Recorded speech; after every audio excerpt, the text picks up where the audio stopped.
Happy बुजेस्ट. हा.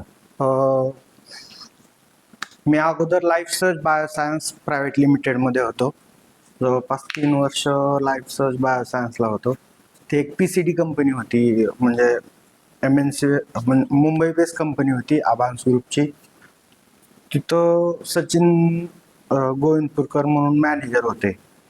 त्यांचं थोडंसं म्हणजे मला गायनॅक फील्डविषयी काय माहिती नव्हती, फार्मा फील्डविषयी पण काय माहिती नव्हती. 10 वर्षापूर्वी 2013 साली मी पुण्यामध्येच राहत होतो, तळेगावला. General Motors private limited company होती, GM शोरलेट कारची. तिथं as a assistant supply chain manager म्हणून काम करत होतो. नंतर कोविडचा पिरियड चालू झाला, त्यानंतर ती फील्ड म्हणजे ती कंपनी पण बंद पडली आणि ऑटोमोबाईल सेक्टर पण सोडावं लागलं. त्यानंतर मी लातूरला आलो, म्हणजे माझ्या गावाकडं. मग लाईफ सर्च जॉईन केल्यानंतर तिथं माझं म्हणजे कसलंच नॉलेज वगैरे कसलंच काय नव्हतं. लाईफ सर्च पासून नॉलेज मला भेटलं.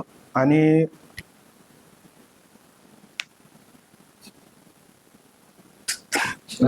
पुढं पुढं तिथं म्हणजे असं होतं की एक कुठलेच प्रोडक्ट एवढे ट्रस्टेड नव्हते, काय नव्हतं, कसला म्हणजे बेस नव्हता. आणि एकच मॅनेजर होता ते फक्त औरंगाबाद टीम मध्ये पूर्ण. आणि फक्त 2 दिवस यायचे ते. मग मला आणि लातूर माझ्यासाठी पण नवीन होतं, कारण मी होतो धाराशिव जिल्ह्याचा. मग तिथं मला एक अमित सुरसे मनाचा डॉक्टर रेड्डीचा माझा मित्र होता. त्यांनी सगळं दाखवलं, सगळी माहिती दिली, इन्फॉर्मेशन दिली ह्या फील्डची. त्यानंतर मग थोडं थोडं विष्णू सारखंच मला पण जसं राज सरांचं विष्णू सरांना मार्गदर्शन भेटलं, तसं अमित सुरसे मनाचा माझा एक मित्र होता. त्यांनी मला गाईड केलं, म्हणजे फार्मा फील्ड काय आहे. आणि जेवढा सेल्समध्ये माझा आता जे ऑटोमोबाईल सेक्टरचं आणि फार्मा फील्डचं जे आहे ना, सेल्समध्येच आपण जेवढा जास्त अचिव्हमेंट करू शकतो, तेवढा जास्त पैसा आपण सेल्स फील्डमध्ये कमवू शकतो. ऑटोमोबाईल सेक्टरमध्ये बेसिक ठराविक इन्कम असू शकतं, पण फार्मा फील्डमध्ये ॲज अ सेल्स रिप्रेझेंटेटिव्हमध्ये आपण किती, आता जर समज विष्णू सरांनी 12 लाखाचं टार्गेट केलं, तर त्यांना एक 2% किती होतं सर? 2% नाही, 12 लाखाचं केलं तर त्याला 1-2 लाख रुपये घरी 1-2 लाख रुपये सहज कमवू शकतात ते. पण माझं तसं नव्हतं त्या फील्डमध्ये. मला किती 28,000 इन हँड यायचे, 28,000, काही 18 तास पण काम केलं तर.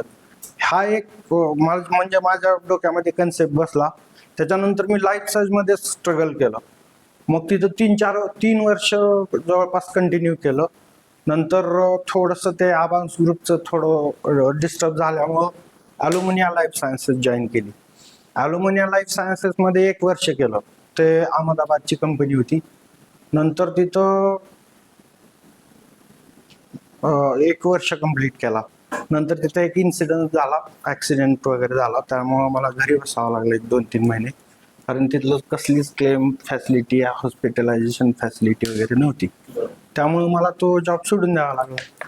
मग गोविंदपूरकर सरांना मी म्हणायचो, मला गायनेकॉलॉजीमध्येच इंटरेस्टेड आहे आणि हीच फील्डमध्ये करायचं आहे, पण अशी कंपनी बघायची की मला तिथं लाईफ टाईम काम करायचं आहे. कारण प्रत्येक कंपनीमध्ये जायचं, ते स्ट्रगल करायचं, तेच हे करायचं. डॉक्टर पण म्हणतात, अरे तू ह्या कंपनीत आत्ताच होता, हे तर कधी गेला.